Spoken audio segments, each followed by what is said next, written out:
Good morning everyone. No, proceed tayo ngayon sa establishing test validity and reliability. So, this will be the last topic for midterm period. But before that, let's first discuss what is reliability. No?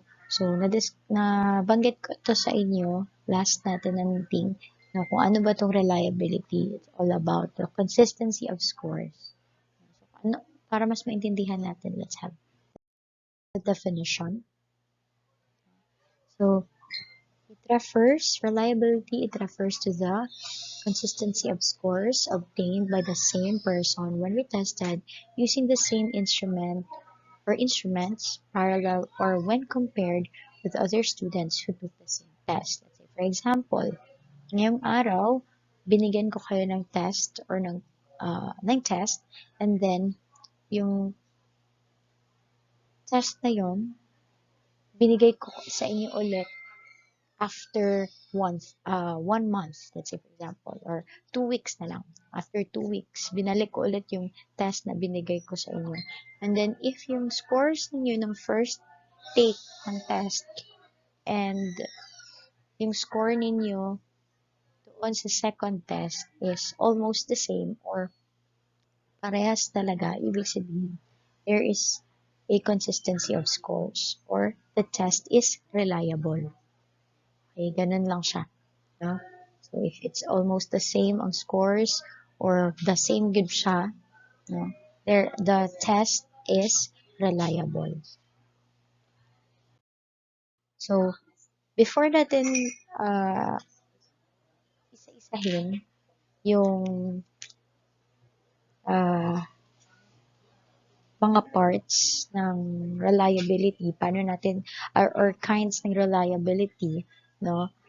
Let's see now what are the different factors that affect the reliability of measure. First is we have the number of items in a test. So the more items a test has, the likelihood of reliability is high. The probability of obtaining consistent scores is high because of the large pool of items. So, mas mabuti, no? If sa test is mas maraming number of items, it's because makikita mo talaga kung ano yung natutunan ng estudyante, no? Kung hanggang saan ba kaya ng kanyang utak sagutan yung test na yon, no? Para dili siya kanang more on memorization, no? Ato jud ma-cultivate, no, ang utok sa estudyante. If mas marami siyang number of items, no? Maka na siya, apekto na siya sa reliability sa test. Next, individual differences. So every participant possesses characteristics that affect their performance in a test, so such as fatigue, concentration, innate ability, perseverance, and motivation. No? So, syempre, alam natin no, na sa isang classroom, diverse ang mga estudyante dyan. No? Yung iba, sobrang talino. Yung iba is hindi agad nila makuha kung hindi ulitin ng teacher. No? So, isa pa lang na sa factor. So, ibig sabihin, maapektuhan ang reliability sa test. No? Nakadepende sa differences sa estudyante. Okay lang sana kung halos lahat ng estudyante is madaling maka-catch up ng lesson, no? Kay makaingon gyud ta nga dili siya dako ang posibilidad nga makaapekto ang ka-bright no sa estudyante sa reliability sa exam. Pero since given naman gyud na siya nga lahi man gyud ang characteristics sa estudyante inside the classroom, no, maapektuhan gyud siya. Example ani, let's say for example si Juan, bright gyud na siya pero nawalaan siya og motivation. No, kaya nga rin namatay ang iring. Wala siya motivation pero bright siya ha. Tapos gihatag sa iya ang test paper. No? So, mawala ang reliability, it's because ang motivation niya nawala pod. So, dili ka siya ka-concentrate. So, ang score niya, dili consistent. no? Ganun siya. So, hindi lang siya puros sa katalinuhan lang, no? It talk it also affects the the reliability when it comes to motivation, no? Ano siya. Next, we have external environment, no? So, sino ba sa inyo yung mga madaling ma-distract, no? Sa mga bagay-bagay sa surroundings nila. Ibig sabihin, um, yung reliability ng test paper ninyo or ng test questionnaire ninyo maaapektuhan. It's because madali kayong ma-distract. Imbis nakabaloon tapos answer, kaya lang na-distract man mo, so dili na siya mao, no? So external environment, the external environment may include room temperature o kinsama dili ganahan og kanang init diri. Kita man siguro tanan, no? Pero isa din as a factor nga nung ang test is hindi magiging reliable. Noise level or depth of instruction, dili makasabot dahil sa instruction, no? Exposure to materials, and quality of instruction, which could affect the changes in the responses of examinees in a test, no? So, yun, hindi lang pala more on uh, differences ang makaka-apekto sa reliability, but also the external environment. So, aaminin din natin yan, no? Kasi minsan kahit gaano tayo katalino and ka-attentive sa loob ng classroom, meron at meron talagang bagay na makakapag-distract sa atin from what we are doing. So, you really need to focus yourself muna, no? Bago natin masagutan ulit ng mabuti or maayos yung question. Okay? So, those are some of the different factors that affects the reliability of measure. So, tandaan niyo yan. So, we have the number of items in a test, individual differences of participants, and last, we have the external environment. So, ngayon, proceed naman tayo sa several test characteristics that affects the reliability. So, what are those characteristics? So, number one, we have the spread of scores. The type of students taking the test can influence reliability. A group of students with heterogeneous ability will produce a large spread of tests than a group with homogeneous ability. So, pag sinabi kasing spread, ibig sabihin, if ipa-plot mo yan sa Cartesian plane, no, yung points ng every student, no, kapag mas maraming mabababa ang score, nasa middle ang score and nasa mataas ang score, so spread yun siya. No, kung i-plot mo siya. So, medyo mahirap siyang i-interpret or medyo medyo hassle for the teachers, no? Lalong-lalo na if yung klase mo nabilong siya sa heterogeneous na klase. Pag sinabing heterogeneous, meron diyang matatalino, sobrang matalino, meron diyang average, meron din diyang slow learners. So, makaingon gud ta nga naagay spread of scores if yun yung mangyayari. If yun yung klase ng estudyante mo. Pero, dun sa, homogeneous, pag sinabing homogeneous, isa lang, di ba? So, almost sa klase na matatalino. So, mas madali siyang i-interpret. No? So, ayun, those spread of scores, no, on each classes. So, kung nabilong kayo sa heterogeneous, ibig sabihin, possible talaga na may spread of scores talaga. It's because lahi-lahi man tao ka ng intellectual skills sa kana nga klase. Second, we have the item difficulty. So, in general, test composed of items of moderate or average difficulty. So, ito siya, hindi ko sure kung ito talaga yung number, no? Pero dili na siya,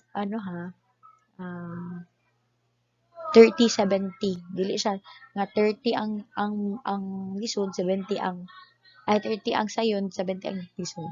No, dili na siya. So, we will be talking about this one sa next natin na discussion, no, sa after aning discussion na PowerPoint presentation. So, again, tasks composed of items of moderate or average difficulty will have more influence on reliability than those composed primarily of easy or very difficult items. So, class, it is very important for us teachers to know or to identify those questions na ano, uh, if kaano siya kahirap, kaano siya ka-easy. No? So, kapag gagawa kayo ng questions, para hindi siya ganun maapektuhan ang reliability, dapat nasa moderate or average difficulty lang. No? Nasa middle. Why? Kasi, pag nasa middle ang difficulty ng question mo, possible ang dalawang grupo, yung first group natin is matatalino. Yung second group is medyo mahina, no? So possible yung dalawang grupo na yun makakasagot. It's because nasa middle lang yung difficulty ng question mo or ng item mo. Ngayon, pag almost ng questions mo is very difficult, no? Very difficult. Ibig sabihin, yung mga nasa slow learners, hindi sila makakasagot talaga dun sa question yun, no? So, dapat nasa middle para possible lahat ng estudyante makakasagot sa question. Next, we have the item discrimination. So, tests composed of more discriminating items will have a greater reliability than those composed of less discriminating items. So, this one, no, hindi na natin i-dig deeper pa kasi i-discuss ko din naman ito sa next natin na topic. Sige, next. Time limits. So, ito. Siyempre, if marami kang items or questions na ibibigay sa estudyante mo, dapat malaki din yung oras na ibibigay mo or minutes. No? So, adding a time factor may improve reliability for lower level cognitive items. Since all students do not function at the same pace. No? So, hindi pare-parehas, no, ang time ng isang estudyante to answer one item. Paano pag ako hindi ko agad magets yung question? Siyempre uulitin kong basahin yung question na yon, no? So dapat atuan na siyang i-visualize or atuan ng isipon pila kaya ka oras ang kailangan sa estudyante na ni, no? Sa panan nga estudyante. So like for example, 1 minute per question, no? Okay na yan siya, no? Basta maghatag kag 50 items tapos 30 minutes lang. Para asa po, gano'n nag 30 minutes kami 50 items. So again take note natin, one item is equivalent to 1 minute. Na? Para at least, kapag hindi agad maintindihan yung question, masasagutan, mauulit at mauulit pa rin basahin ng student. Time factor adds another criterion to the test that causes discrimination, thus improving reliability. No? So, kung ganun yung criteria mo in giving time limits to those students, to your class, no, mai-improve talaga ang reliability. No? Kasi, gitagaan mo siya og enough time to answer each item. Wala sila nagdali-dali. No? Wala po sila nagdugay. Kaya tungod na may time limit. No? Yan siya. So, those are the different characteristics, no, na makakaapekto din sa reliability ng exam. Okay? So, ngayon, proceed naman tayo. Paki-take note ha. Itong next na ipipresent ko sa inyo is the method in testing reliability. So, again, it is the method, no, yung ipipresent ko sa inyo, method in testing reliability. So, proceed tayo sa first. We have the test retest. So, test retest reliability measures the consistency of results when you repeat the same test on the same sample at a different point in time. You use it when you are measuring something that you expect to stay constant, no, in your sample. So, ang keywords natin dito, class, please take note. Same people, different times. Ito lang yung tandaan ninyo. No? Same people, different times. So, yung example ko kanina, yun yung best example. Kunyari, karon tagaan ta mog test, no? So, gusto na ko ma-test ang reliability sa akong questionnaire, sa akong items. No? So, ihatag na ko siya karon, tapos, ihatag na po na ko siya after 3 weeks or 2 weeks.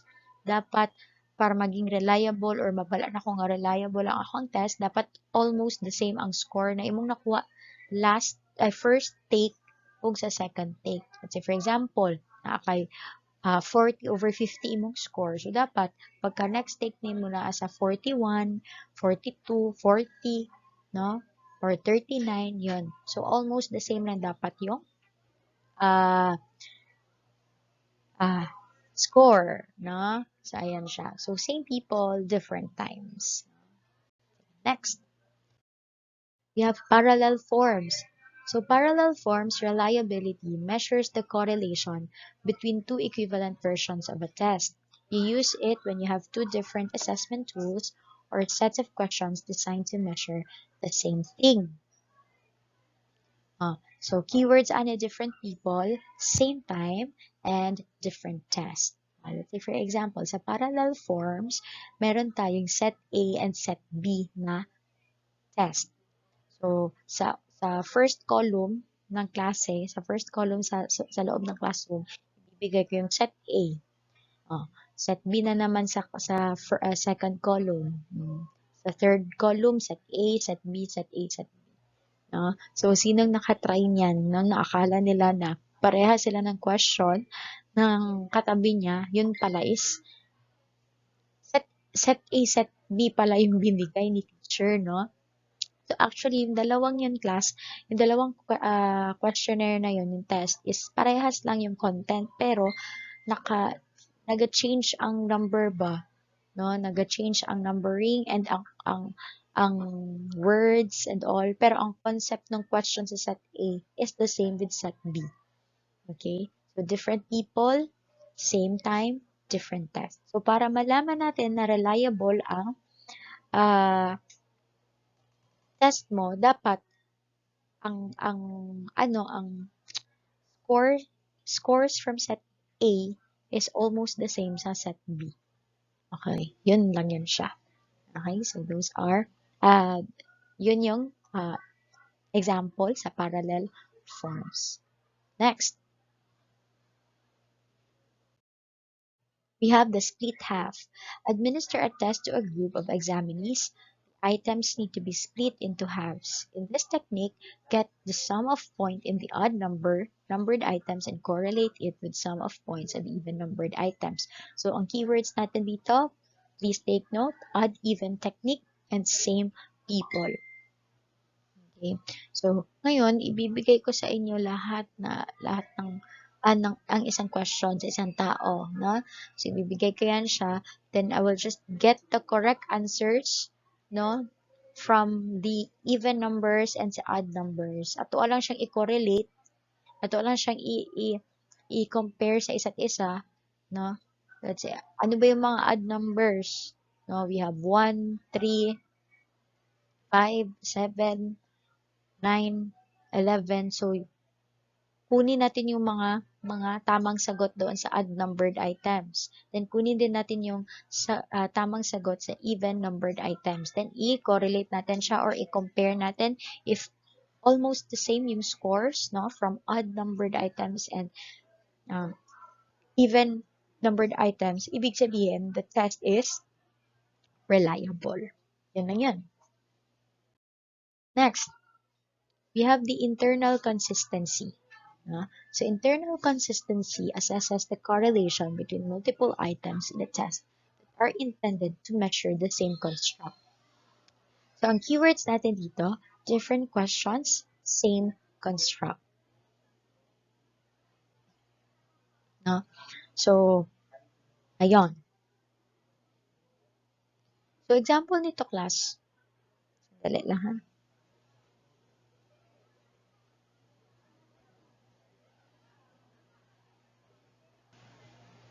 So one of the best example under internal consistency is the surveys. Survey, no? So for example, ibibigay mo yung different surveys from different people. Pero the same pa rin naman yung yung ah content ng survey na yun. So basta ilagay niyo na lang sa internal consistency, no? Um, let's say for example na lang sa first group, no? Sa first group, ah sinabi nila na sila ay optimistic. No, optimistic silang tao. So, very positive sila in the sa mga next na araw na darating. Very optimistic. Positive kaya sila. No? So, ibibigay ko yung questions doon sa first group. So, i-rate yun nila every indicators. No? So, 1 to 5. Dapat mostly sa kanilang sagot, i-check nila doon sa 5. No? Sa 5 dapat dagan dapat sila 5 or 4 na check. No? Kesa sa 1. Let's say for example, strongly agree ang 5 tapos strongly disagree ang 1. No? So, ganun. Tapos, yung second group is uh, i-claim nila nga sila pessimistic sila, no? So dapat pag ibibigay ko yung question na yun or survey question na yun, dapat yung sagot nila sa indicator or ang i-rate nila is 1. It's because pessimistic nga sila. So dapat makitaan po nila, makitaan sa outcome sa ilang survey nga sila gyud kay pessimistic ug optimistic. So magiging consistent siya if ang iyahang giingon nga pessimistic siya is makitaan dito sa iyahang survey. Okay? Sensya. Next, we have the inter-rater or the inter-observer reliability. So, dalawa yung term na yan ha. We have the inter-rater or the inter-observer reliability. So, it measures the degree of agreement between the different people observing or assessing the same thing. You use it when the data is collected by researchers, assigning ratings, scores, or categories to one or more variables. So, ang keywords natin dito class is different people, same test, no? So, ang pinaka-example dito is, let's say for example, merong maraming doktor, mga doctors tayo, no? Pero, yung i-test natin is isang katawan lang ng pasyente, no? So, same test, pero different people.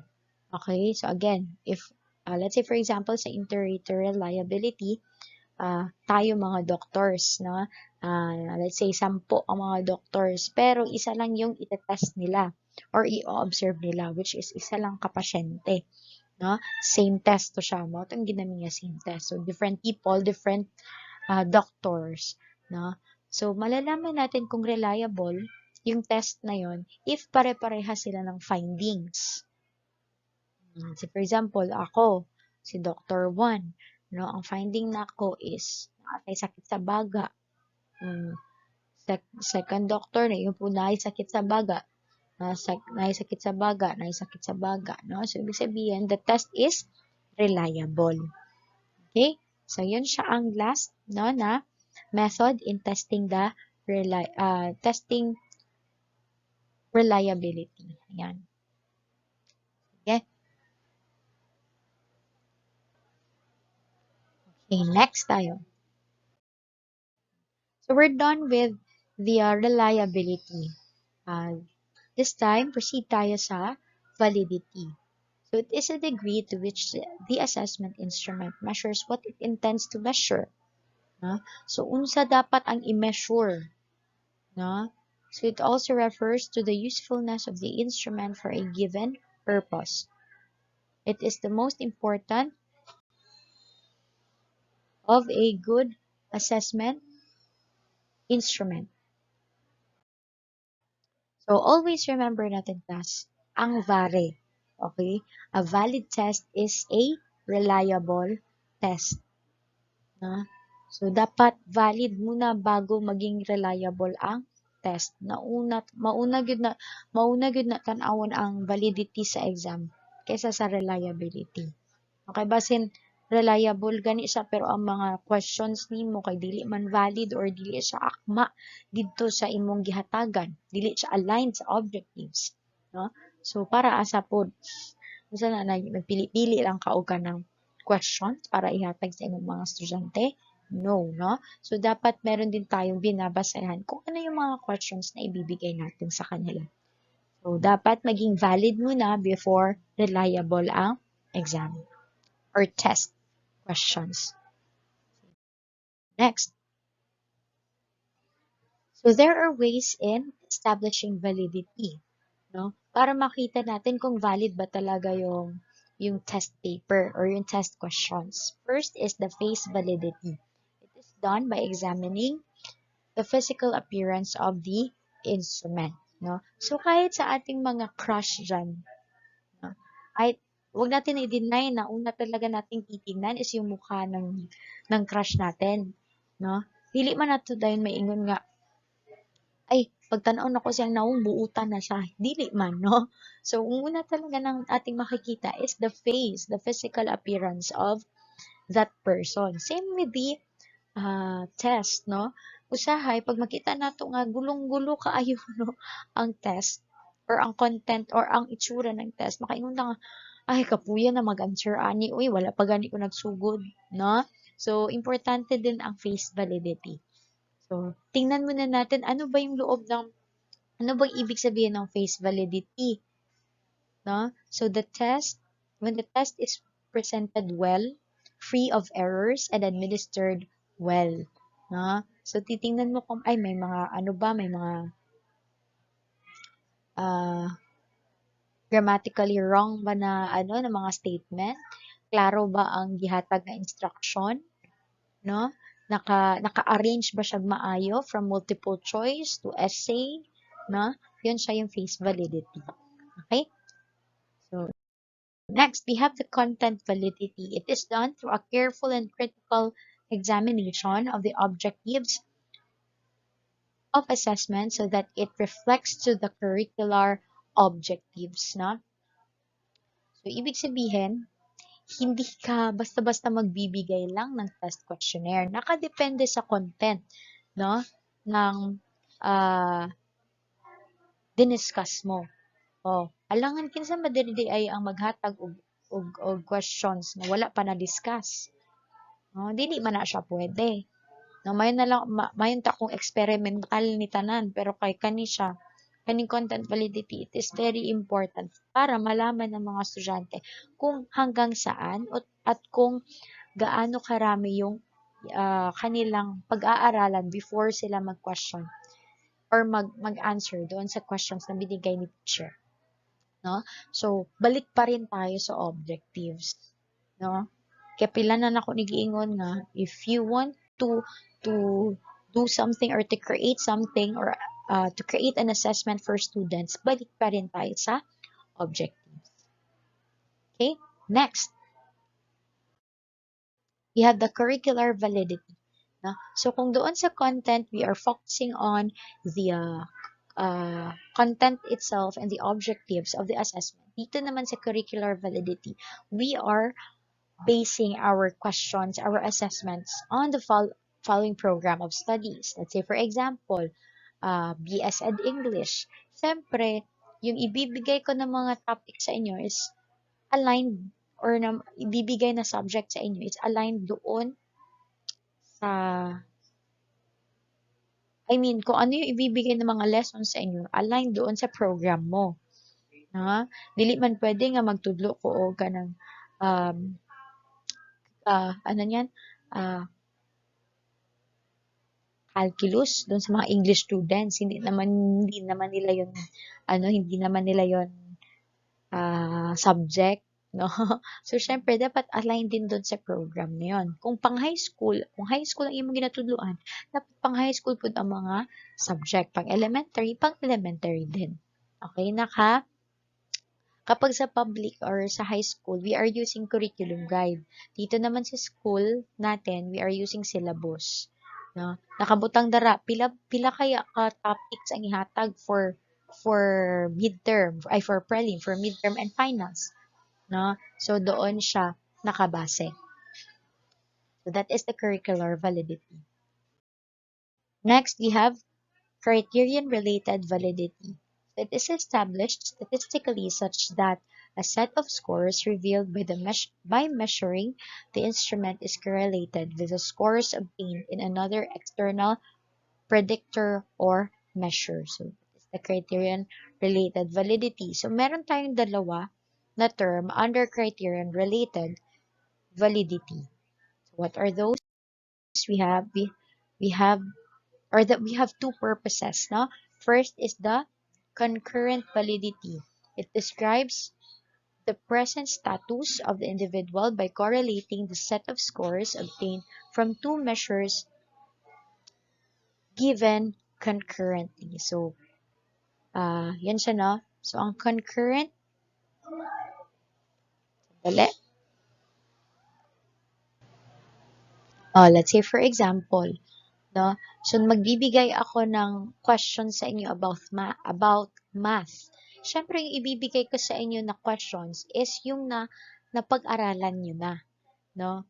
So, mag-ingon jud ko ana ay sige natudloan niya siya about sa geometry, sa trigonometry, sa calculus. So, pwede na ko niihatag kay gibasehan man ako siya sa syllabus or sa curriculum guide, no? So, sige, ihatag na ko ni sa inyo ha. Then after answering, after the students answered the test or the exam, no, kukunin ko yung score and then i-correlate ko siya doon sa mathematics grade niya, no?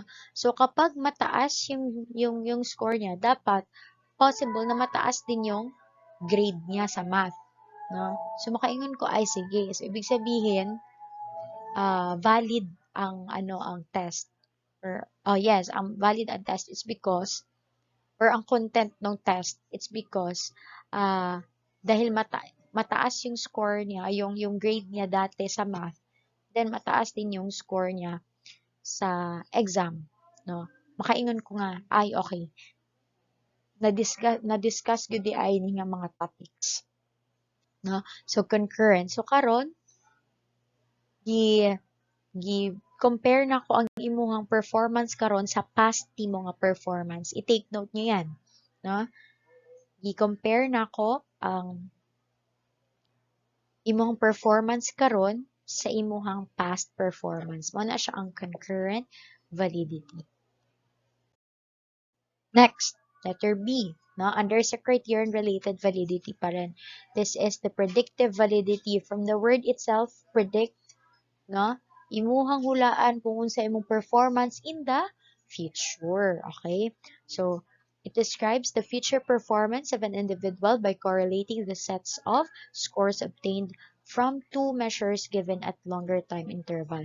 So, kung sa concurrent validity class, no? Kung sa concurrent validity, we are comparing your present performance from your past performance. Sa predictive naman, we will be describing your future performance based on your present performance. Muna siya. Ang isa sa best example dyan sa predictive validity is the mock board. Mock board. Kung mag-review na mo pohon for licensure examination for teachers, bibigyan kayo niya ng mock board. Ano ba ibig sabihin ng mock? Ginatistingan mo, no? Ginatistingan mo or ginapatry sa inyo kung unsa ba ang mahitabo sa licensure examination for teachers. So, kung dako ang imong scores karon sa mock board, possible na makapasa ka sa future ni mga licensure examination for teachers. Yan. So, again ha, we will be describing your future performance based on your present performance. That is the predictive validity. Atong i-predict kung saan imong performance in the future using this kind of test. Na? So, ayan siya. Sige. Next. We have the construct Validity. So it is the validity established by analyzing the activities and processes that correspond to a particular concept. It is is established statistically by comparing psychological traits or factors that influence scores in a test. So, for example, a science test was made by a grade 10 teacher composed of four domains: the matter, living things, force and motion, and earth and space. So, there are 10 items under each domain. No? So, tanan nga iyang topic nga gidiscuss. The teacher wanted to determine if the 10 items made under each domain really belonged to that domain. So, the teacher consulted an expert in test measurement. They conducted a procedure called factor analysis.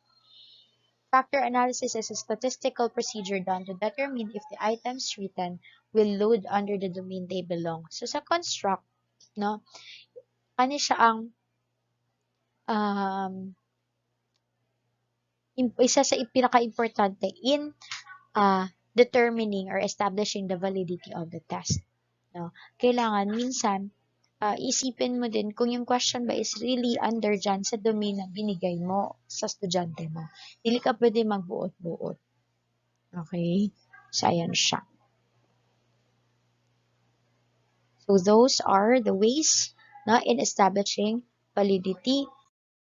And under sa construct validity pala, meron tayong dalawa. First is the convergent validity. When components or factors of a test are hypothesized to have a positive correlation. No?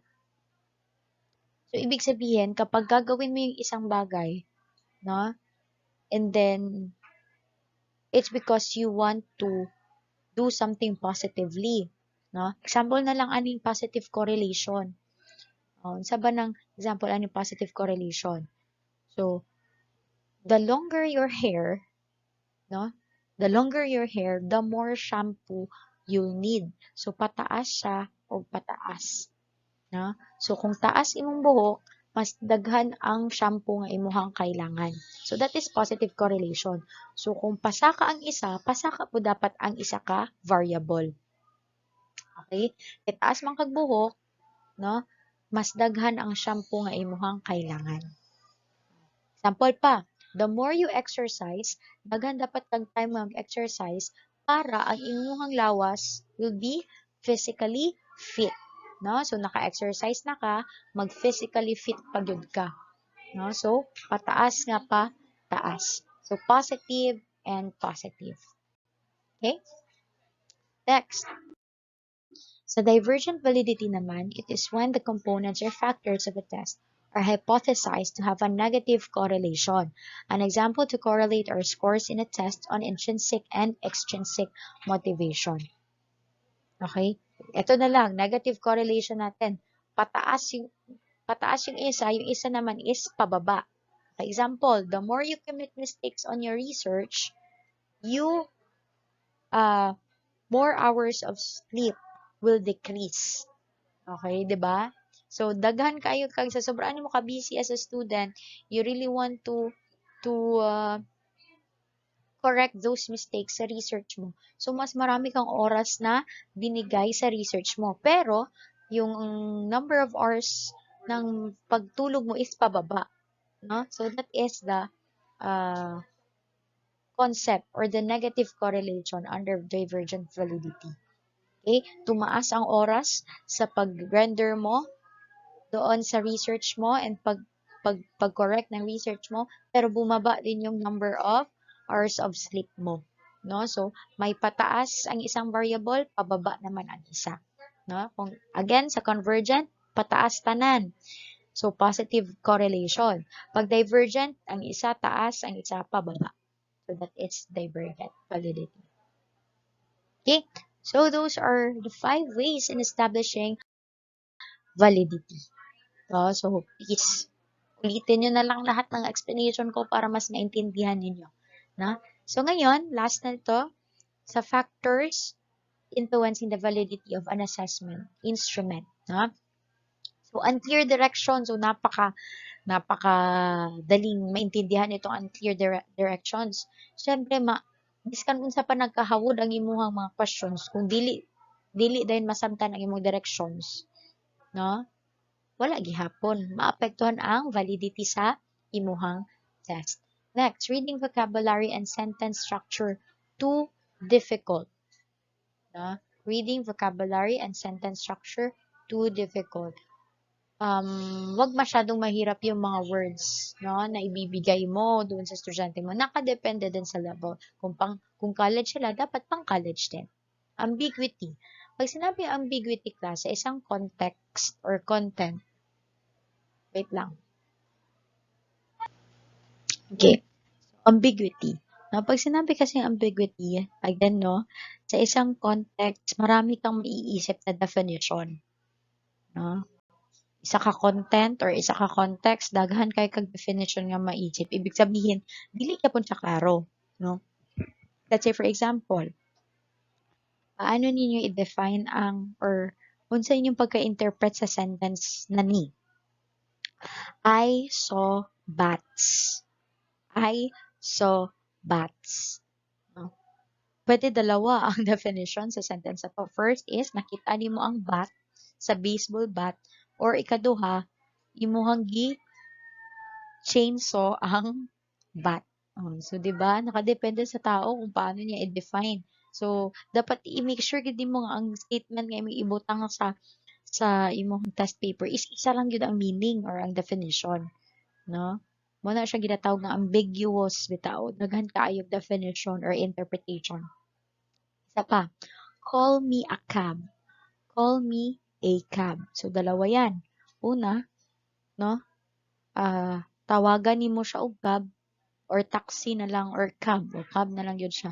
No, tawagi ko cab dito or tawagon ko nimo nga cab.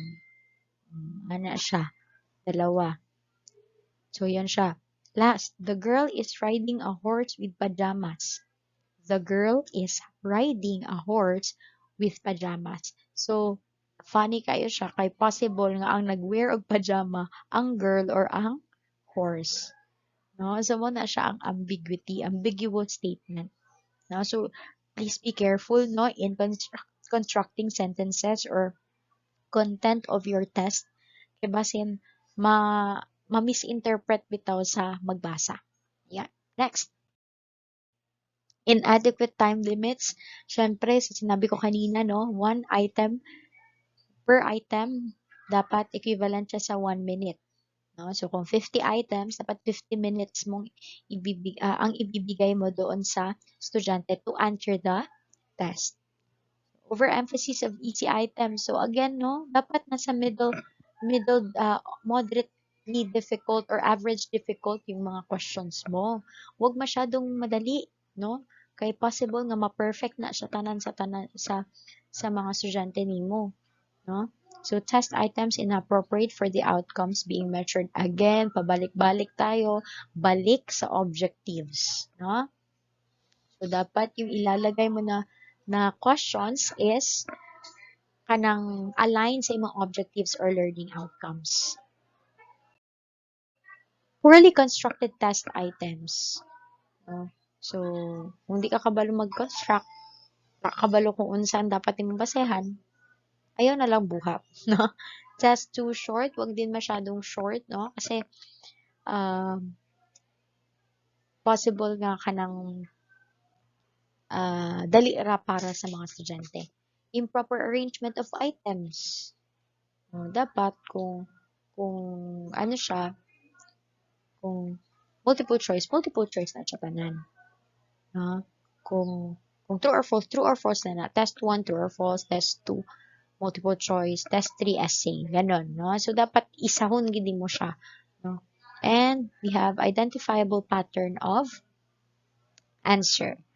No? Ayaw mo pagputang og ano ha sa true or false gani kay true, false, true, false. Mapansin maguna sa estudyante kay mga mangtas ba ang mga estudyante. No? So, ibig sabihin, mag-isip na sila, ay, true, false, true, false, di ni tanan.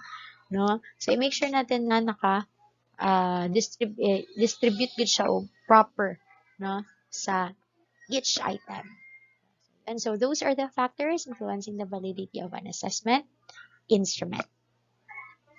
So, if you have any questions regarding for this for this topic, no? Pwede na kayong mag-ask sa group chat natin, no, para ma-clarify. Pero kung gusto niyo namang ulit-ulitin yung video, no, yung presentation, okay lang yapon siya. Okay, so that's all. And just wait for the next discussion.